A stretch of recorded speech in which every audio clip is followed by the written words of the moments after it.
देखो ये बिल्कुल सही आ रहा है. Okay, start.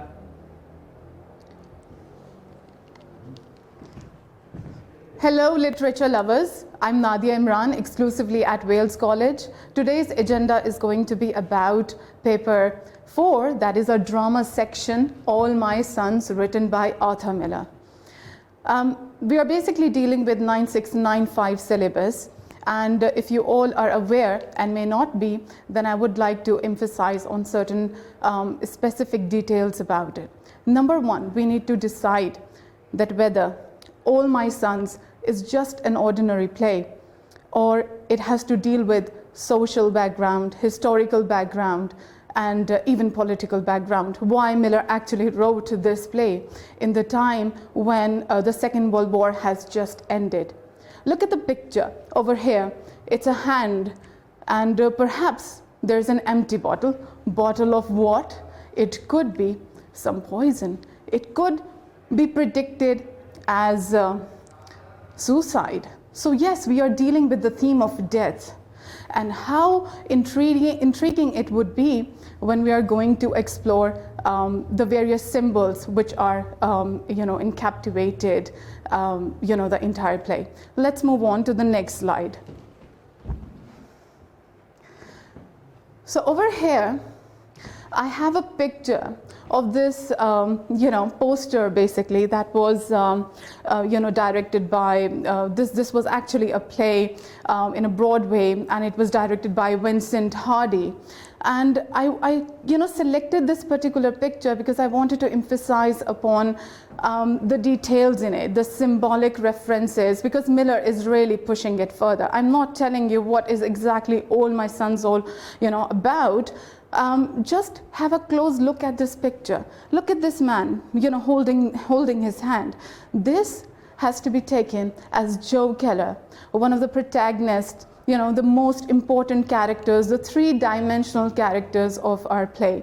And he's standing in front of this, tree. It appears to be a tree, but you get to see this fighter jet. What is this all about? It's speaking, in the most complex and dynamic ways about the memory of his son, who might have been killed, supposedly dead son, whose name is Larry Keller. So I wanted to have a look at this picture and listen to some of the details about it. So over here, this play was written in 1947, right after Second World War II. And it's set in a Midwestern garden, an unspecified Midwestern town in a very enclosed, protected, rather self-protected garden, portraying a middle American backyard. It holds a strong image of an ordinary American family. And this tree in a play is a massive symbol of a memory, as I just mentioned it, of their beloved son, Larry. Act 1 opens up with a storm. Lightning had blown the tree, and the mother claims, his wife, Joe Keller, his wife's name is Kate Keller, and she says that we should have never planted this tree because my son is never dead. Here we are coming up with another theme, that is the theme of denial. Because this ultimate loss of the loved ones, and you cannot embrace it, you cannot imagine it. So yes, the mother has been depicted, portrayed as a very nerve-shattering and rather a myopic attitude which she instills in the entire play. So yes, it's a play about post-World War II and the consequences of this man's decision, which leads to his own son's suicide. Now what happens next, we get to see when we are going to start off with the play. I've set a lot of ideas, we're talking about suicide, we're talking about a family, we're talking about America, we are talking about the Great Depression after World War II.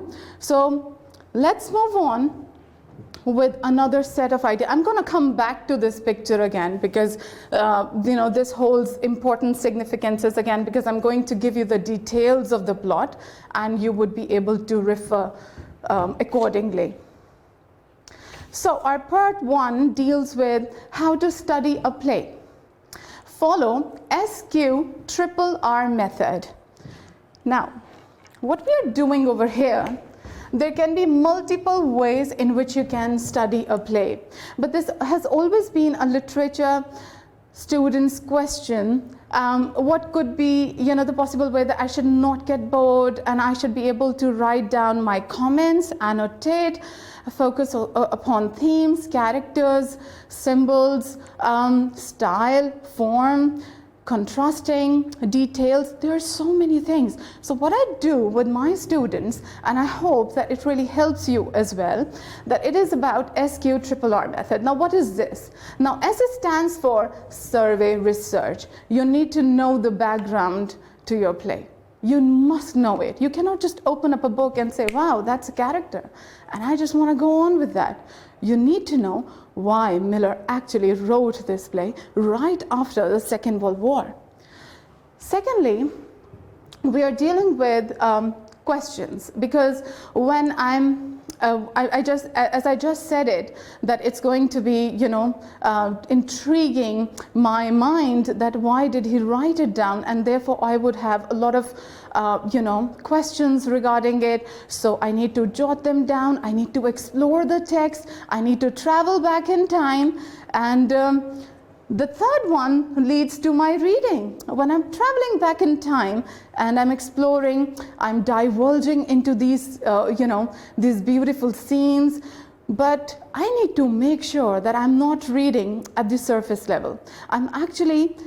I'm reading and I'm going through the layers of the meanings to it, because with literature we have the connotative meaning that we focus mostly upon, and that is our paper 4 drama section, which has 25 marks, and it gives us 2 sets of questions. Either I can go for essay-based response, or I may go for my passage-based response.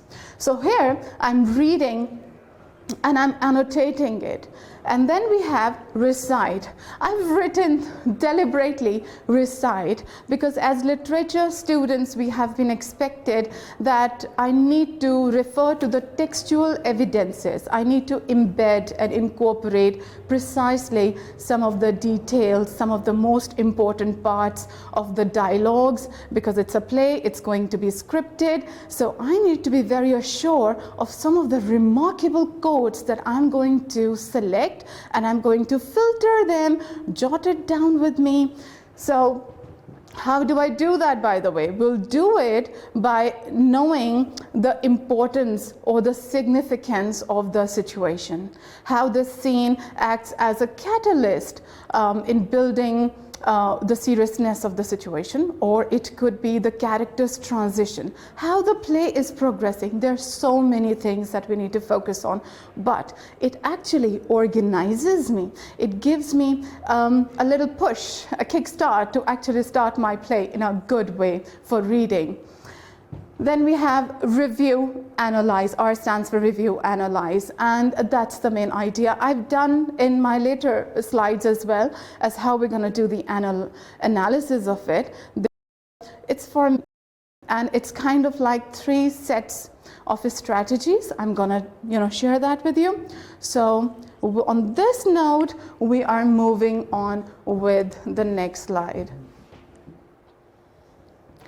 So we are very much beginning with the note on the text, because as I told you, I need to erase this part as well, because it says post-World War II. By the way, interesting fact, Arthur Miller, the writer of this play, was one of the husbands of Marilyn Monroe, one of the iconic actresses of all time, and her death was also mysterious. She also committed suicide. A lot of people claim that, and but we are not exactly linking with this part. However, the element of suicide has definitely been explored, and the family institution has been incorporated in the play as well.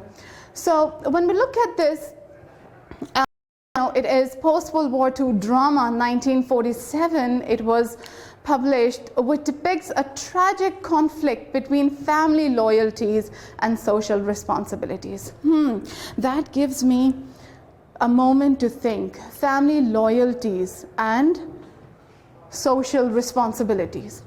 A lot of times as human beings, we always think of our selfish reasons. We all have that evil eye. I'm using inclusive pronoun we, I'm not saying you, because humans are not perfect. But there is always this battle going on between good versus evil, right versus wrong. And same is the case with our main character called Joe Keller.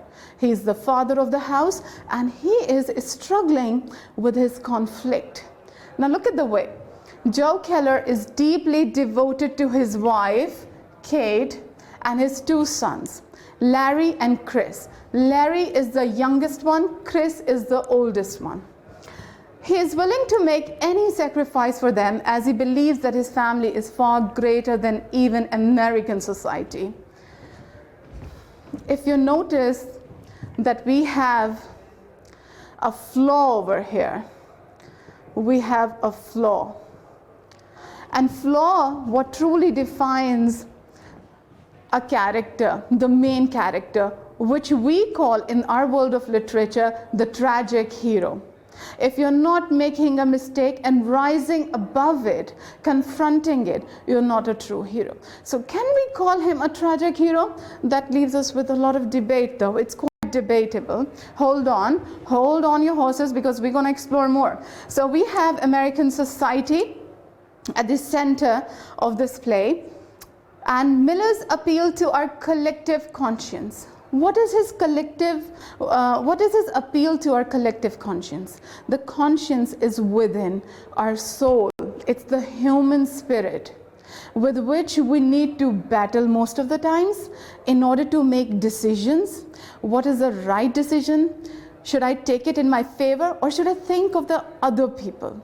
Again, empathizing with people, that's what literature is all about. It is actually giving me a cross-section of American society after World War II.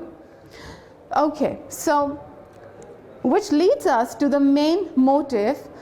So this bullet defines Joe Keller's character. He's struggling with his internal conflict, and then we have external conflict is equal to dilemma.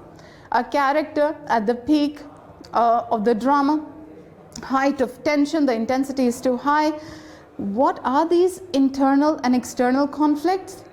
I'm hooking you quite well. I really need you to just wait for one more slide because we're gonna just reveal it in a few more slides. I'm gonna just reveal it in a few more minutes.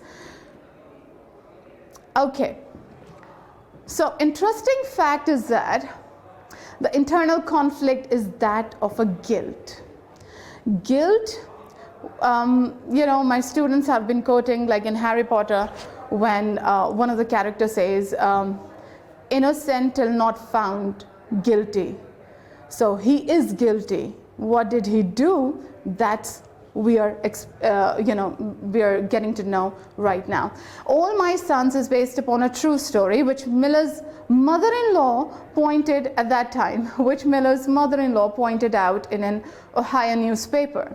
The news story described how in 1941 till 43, the Wright brothers, one of the most popular aeronautical corporation based in Ohio, had conspired with Army inspection officers to approve defective aircraft engines destined for military use. As a result, what do you expect? A lot of pilots died because these were faulty engines which had been delivered to this company, and it was used during World War II. So what is the inspiration behind this entire writing is that Miller is taking this story and creating his own idea of a common man and the tragedy. Common man's tragedy. That's the main idea of the entire play, common man's tragedy, because tragedy is not for Richard II, Henry IV Part II, or for kings or queens. We're not talking about monarchy. We're dealing with another side of the paper, which is dealing with our modern play, and here we have the idea that it's common man's, struggles in living up an American dream. So Joe Keller has basically, in the play, has delivered wrong, faulty, defected engine parts to one of the aeronautical corporations, and he only knows about it, that he has, in doing so, killed so many other people. So that's the internal conflict, that guilt, and the idea of blaming others. So you are already assuming, you're already getting to know that the tone of the text is going to be quite accusatory. It's going to be loud, it's going to be bold, because there are clashes between the characters as they're keeping up with a lot of their secrets, and these are dark secrets. So on this note, we have come to an end of our first part. Let's move on to the next part after this moment. First part, ठीक है? कितने minutes का हुआ? 15 minutes. कितने? 15 minutes बोली हूँ मैं. ये record तो नहीं हो रहा ना? ये अभी record, अच्छा. Okay. हाँ. So I'm okay. नहीं, continue.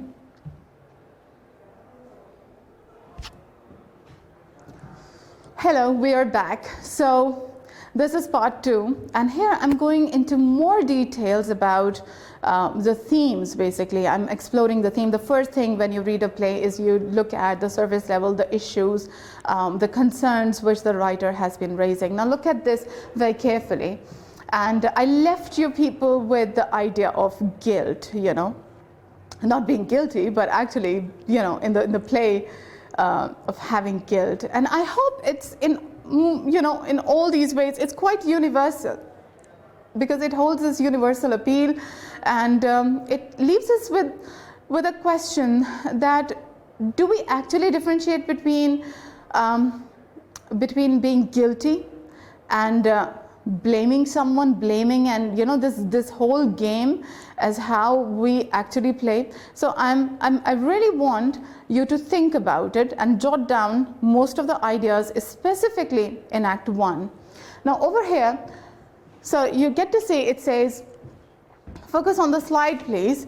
One of his sons committed suicide because he couldn't handle the guilt. Guilt is red marked.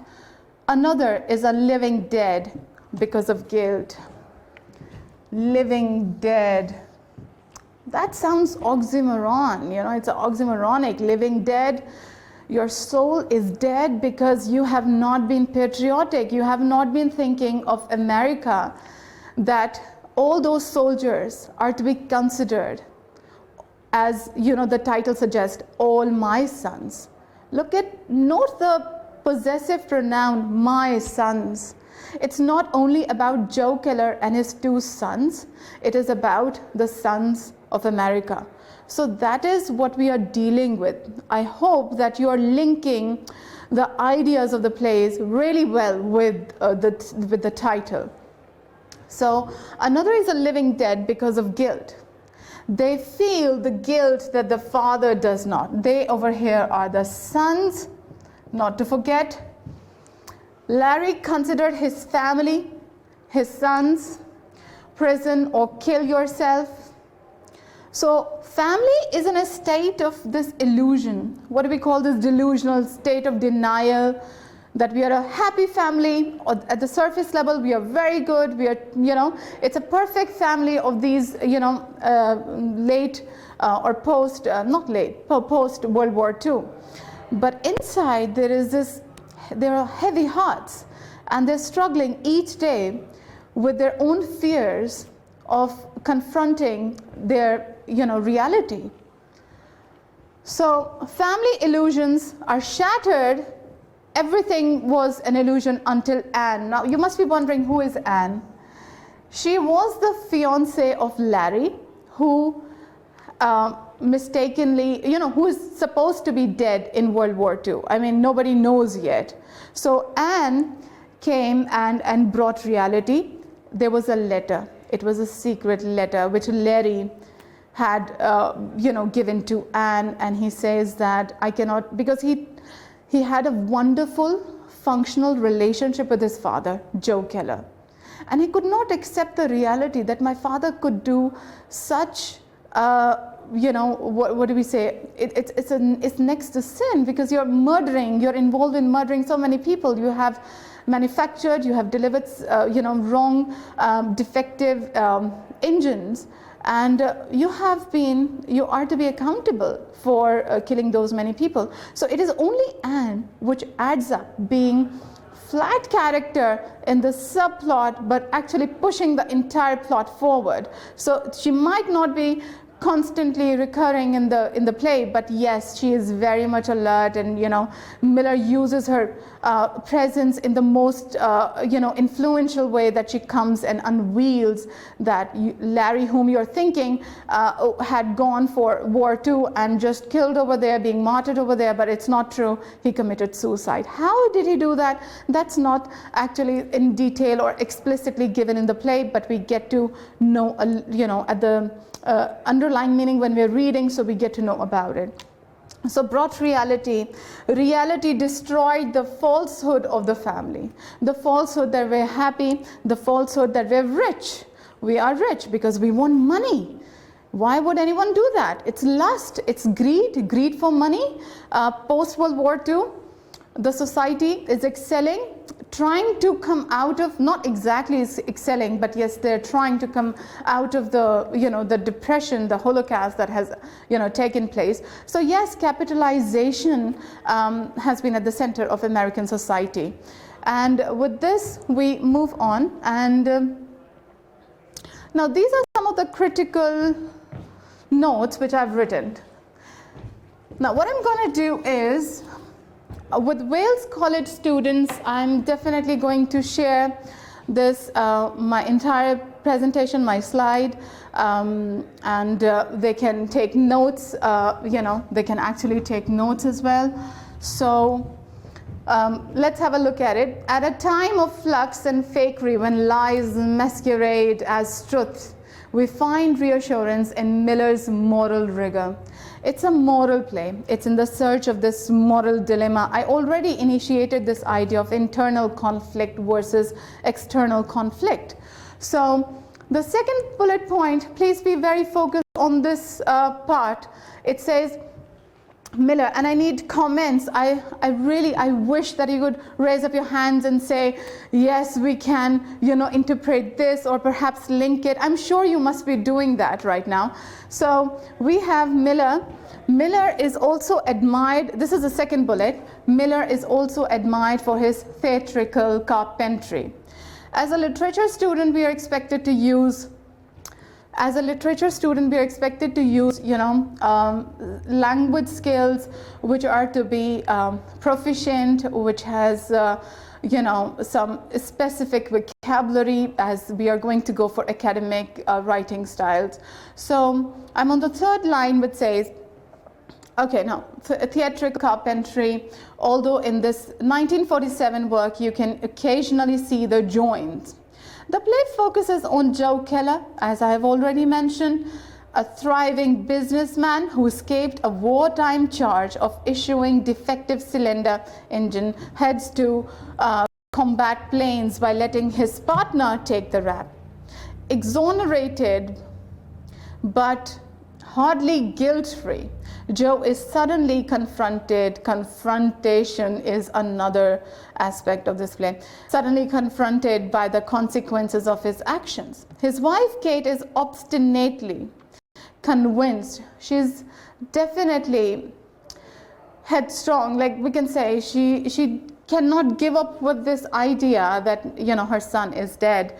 So his wife, Kate, is obstinately convinced that their son, Larry, missing in action, is still alive.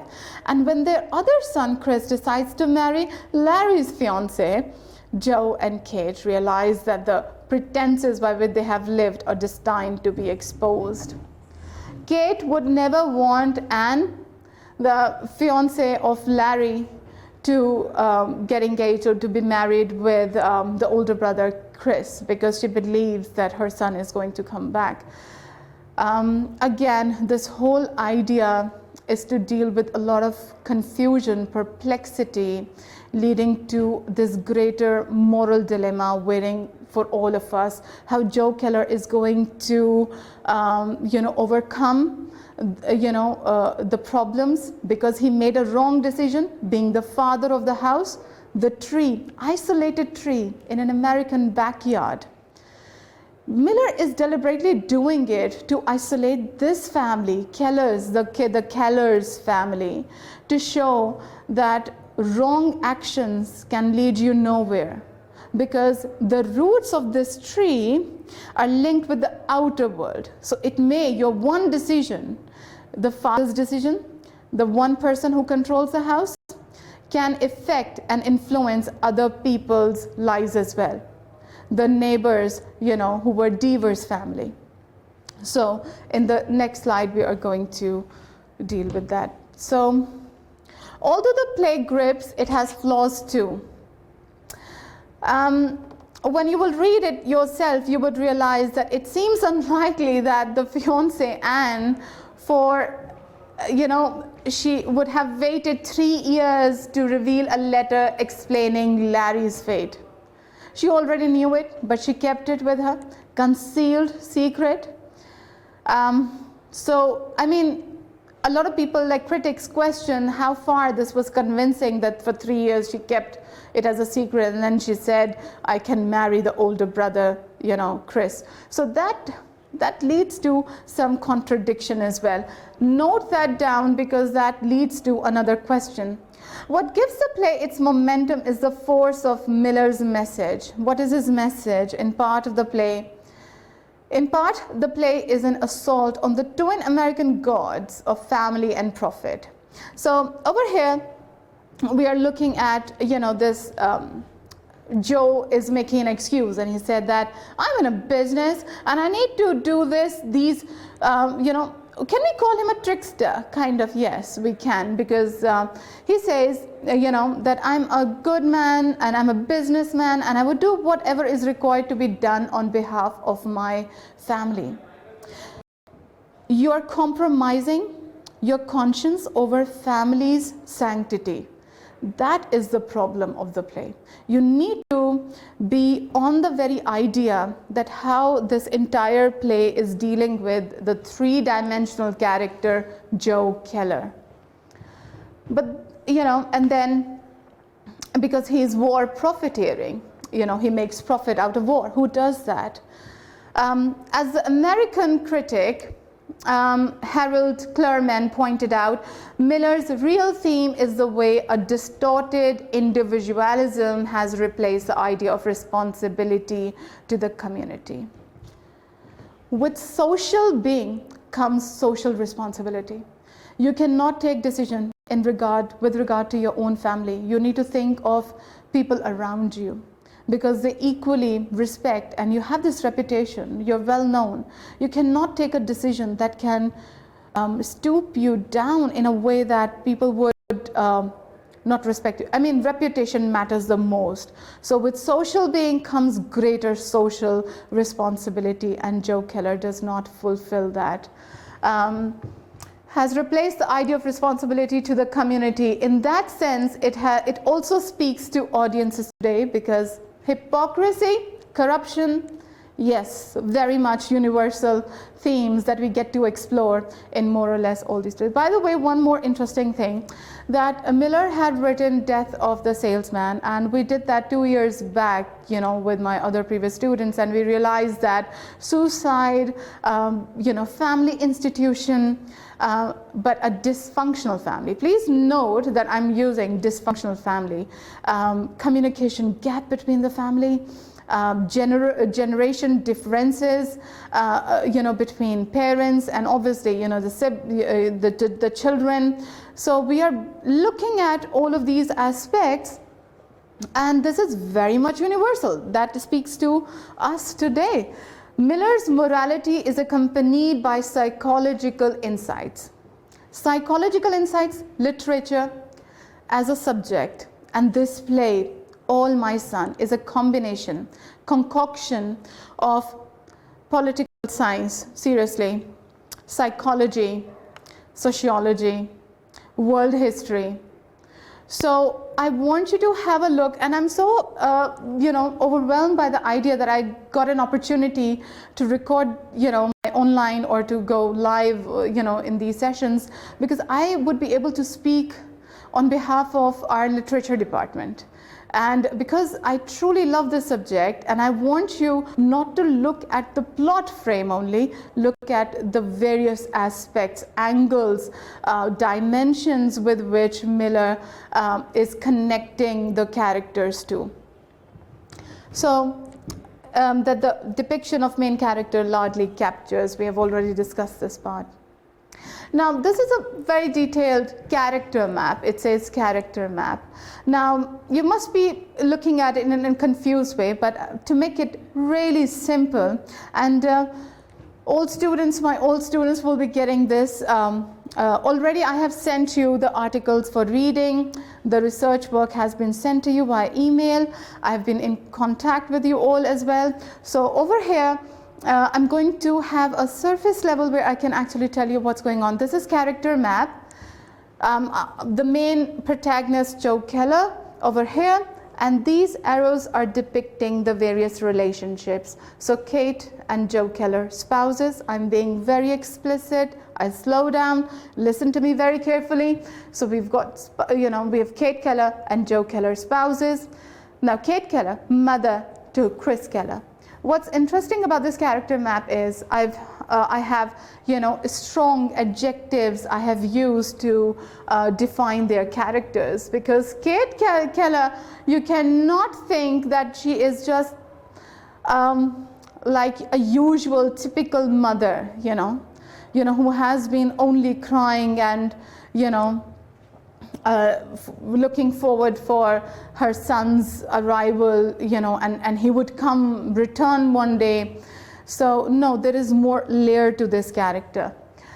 She's observant though, but she's an emotional mother. So yes, she gets into this emotional blackmailing, stuff.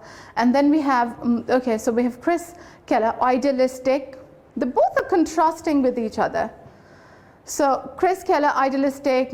Yes, he has strong moral values. He's naive, he's a young man. He admits that he's a coward. He's not as brave. When bravery does not mean that you're outspoken. Bravery means when you're taking right decisions and you're talking to people, when you're communicating with his own family specifically, and making his point of view clear. What he actually wants in life and what he knows about the secret of his family. So Anne Deaver is determined, strong, young woman, has powerful secret. I already told you the secret is the letter. Letter is a symbol. And they both are in love with each other, yes, after Larry's suicide. And now Anne has a brother, and his name is George Deaver. And then we have Baylis, and very insecure, and they are neighbors, but they are working in a business line, and they're in the same competition. So yes, there is a slight air of rivalry, but we cannot exactly say that that they have grown together. They already know, they have a very good reputation, but at the same time, inside, this Baylis, this character is jealous of Joe Keller's success. And then we have another, physician, and he's a disappointed physician. So they are friends to each other, and how, the entire circle completes. So if you want to go through, I can definitely share the link as well, and to my students, I'm going to send it so you can go in detail and read about it. Let's move on to the next part. As I already mentioned, the most important character apart from Joe Keller should be considered, Kate Keller, his wife. There are two reasons for it. Kate Keller Okay, we need the duster here. Hold on. And so her character combines an innate warmth, because she's a mother, with a nervy anxiety suggested by the way she encases herself in her cardigan. She wears this cardigan and always, she's seeking for this warmth. The warmth is missing from the house because his son has been missing, according to her, supposedly dead. So if you're making these points in the same way, you will be able to score maximum marks. They love to draw the parallels. The examiners really want to look at how you're connecting the characters' intentions with the way they appear. So with a nervy anxiety suggested by the way she encases herself in a cardigan, as if it were a protective shield. It has been argued that Kate is the villain of the piece. I mean, that's the way the critics would quote of the piece, in that she puts the sanctity of the home before ethics. Ethics says, don't manufacture, don't deliver faulty engine parts. Don't kill other people. If you're thinking of making money for your own family and for your own sons, think of other people's sons too. Think of other families too. So, am I saying that Kate actually knows about the secret that Joe Keller has made a mistake, a big mistake in taking a wrong decision? You better read Act 2 so that you should know about the opening parts. Make sure that you're reading the text.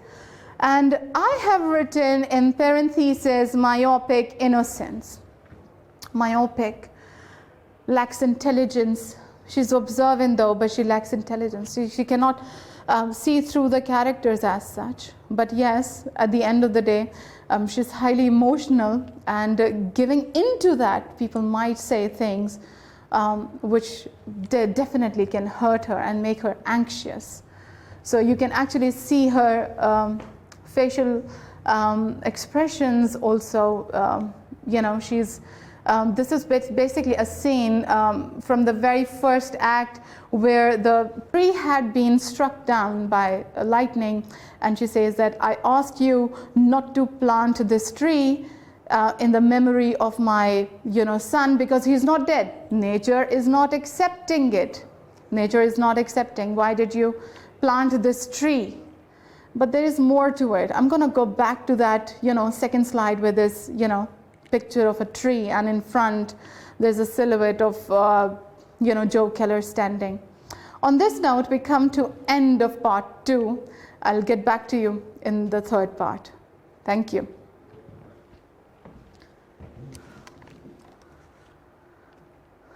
अब मेरा third part होगा ख़त्म, ठीक है? Should I move?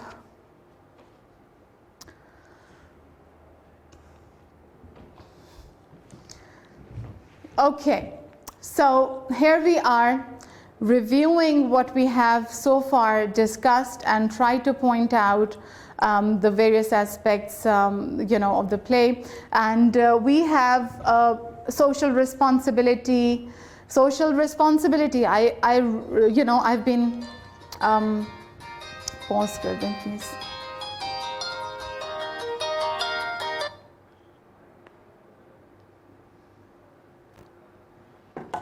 Oh God. Sorry. Okay. So we're coming back to the overall view of our play, and these are major themes that we have so far discussed, and I really want you to note it down with you, and so that you should know that what are those aspects on which the examiner might be asking you questions. Specifically, these themes can be helpful for the essay-based response, which carries 25 marks, paper 4 drama section. With it, we have a combination of, not to forget, Henry IV Part 2. I mean, as Wales College, we have chosen Henry IV part. It's a political play, and then it's a social drama. It's a satirical play. What do we mean by a satire? What do we mean by this term? It means when you identify a social problem and you try to rectify it, try to solve it, try to address it. May you not be able to resolve it at all, but you try to address this issue through your writing, then it is called a satirical play. So yes, in other words, this is a satirical play. So labor, industry, and occupations, this would definitely be leading to capitalization and how they have been excelling, after trying to excel, or let's say trying to struggle after World War II.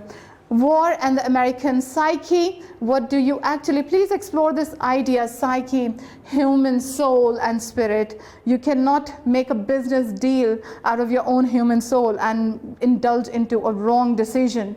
That's what Joe has been doing. Return of the past. The past is always hovering upon them. It hovers like this gigantic monster upon Kate Keller and Joe. With Joe, it is his guilt in the past, the decisions that he has made. With Kate Keller, his son is going to return. And then again, with Anne also, she has the letter. The past is still, she's not letting go of because she has not informed it to anyone.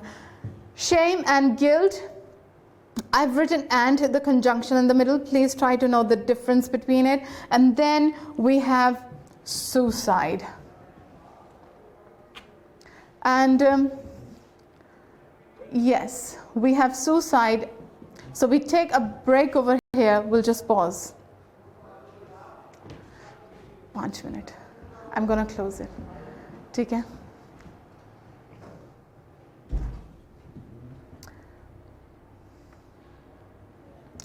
Okay, suicide. I know this is a slight blurry over here in this slide. I'm going to skip this. If I'm going to discuss with my team, and we can just assure that this document can be given, or the link should be provided in the description box, so that would be really good. What I really want you to have a look at is the idea. Forget about everything. Just look at PQC, point, quote, comment. So you're going to have a point, the main idea. Let's say it's the theme of lust, greed for money, and or maybe how to become wealthy, because that's the main motive for Joe Keller. And you are going to make certain points over here, and then you're going to quote. You're going to provide it as an evidence, and then you're going to tell us why the character behaves that way, why possible. You need to, when you're commenting, you need to show its effect in a way that you're reasoning it out, and then you're linking it with words. Now that's another part of my session, but for now I just want you to recap, because in Wales College we have been doing a lot of practice with point, quotes, and comment, and then evaluating those comments, and then connecting them with the social background or the main ideas of the play. So I can just tell you that a point could be about Miller establishes in the setting that the Keller's financial comfort defines them, because obviously he's making all of these deals. So financial comfort is the idea of Act 1, let's say. Evidence is going to be, you're going to quote from the Act 1, and this is going to be, the house is 2 stories high and had 7 rooms. It would have cost perhaps 15,000 in the early 20s when it was built. So you are giving an evidence, and then you are saying, why is this a key quote for wealth? Sorry for the little blurry image over here, but I'm definitely making sure that my students would definitely get this document. Symbols and imagery. Okay, I'm going to be very quick and specific about this. As usual, like throughout this whole play, I started off with tree, and then I have, again, the whole description has been given. I could not help myself but just to analyze the whole detail out of it. Larry's disappearance in the war is one of the Keller family's great traumas. Yes, turmoil, trauma, anxiety, stress, the theme of darkness, the darkness of the soul.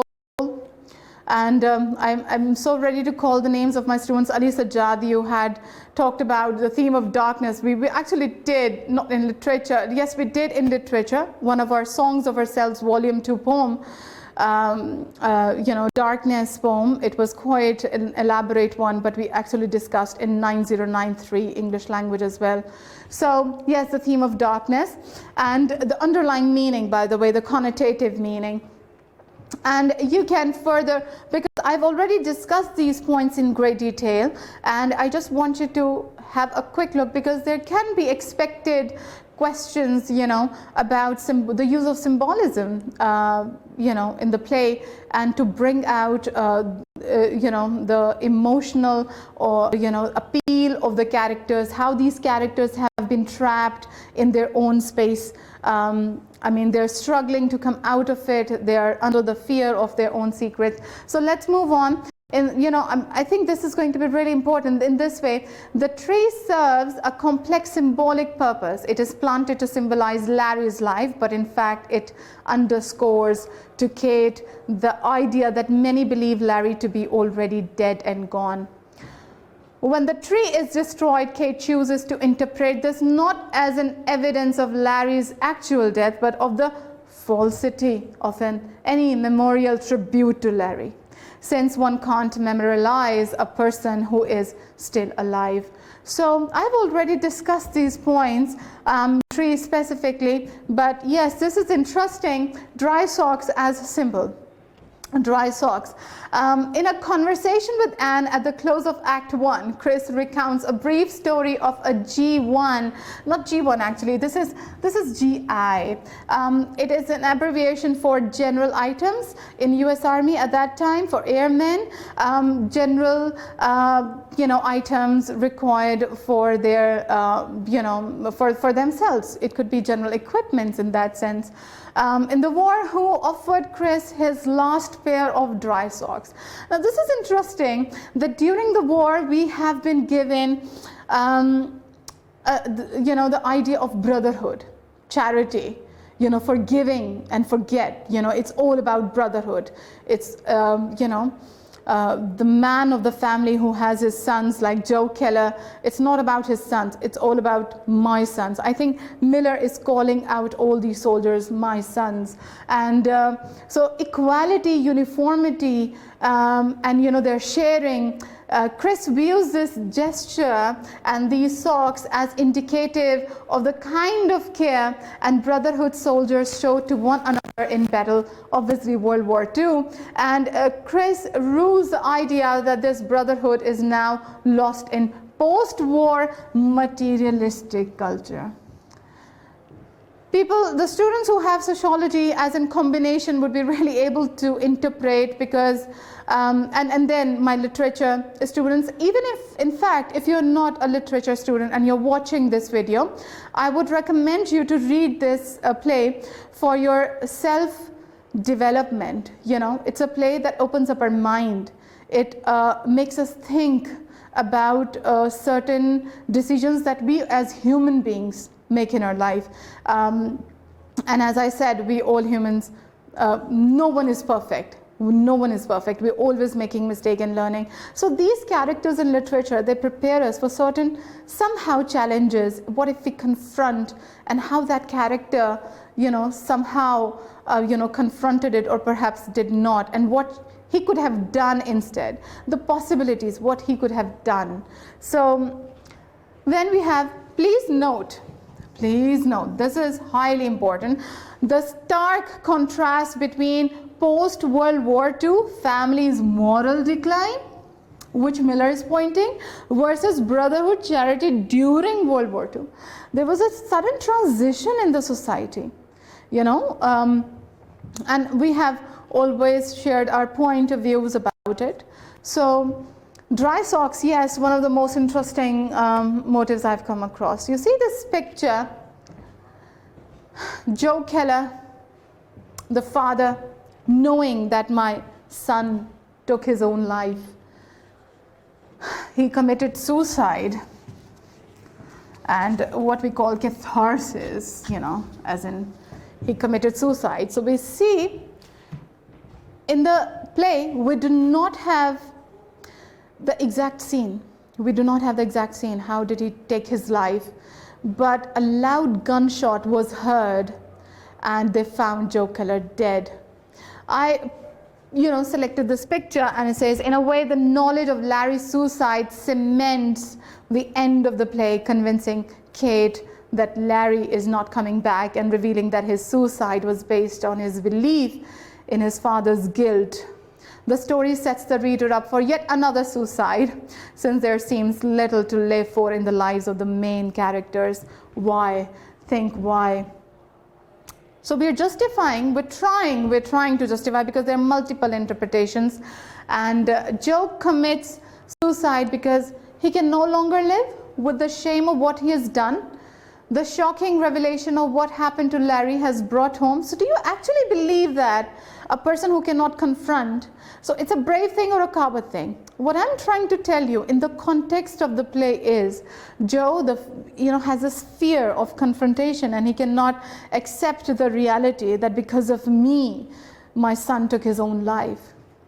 So I've tried to justify in a way that Joe's life may be over, but life itself goes on as it has to, and Joe's widow, Kate, shows greater strength of character in facing up to life's vicissitudes than her late husband. The line, "forget now, live," neatly encapsulates her fortitude in the midst of all this unspeakable tragedy, because they're not speaking, they're not saying that we're doing it. It's the action that is revealing. And come to the last part, the very last slide almost, was Joe a coward or brave?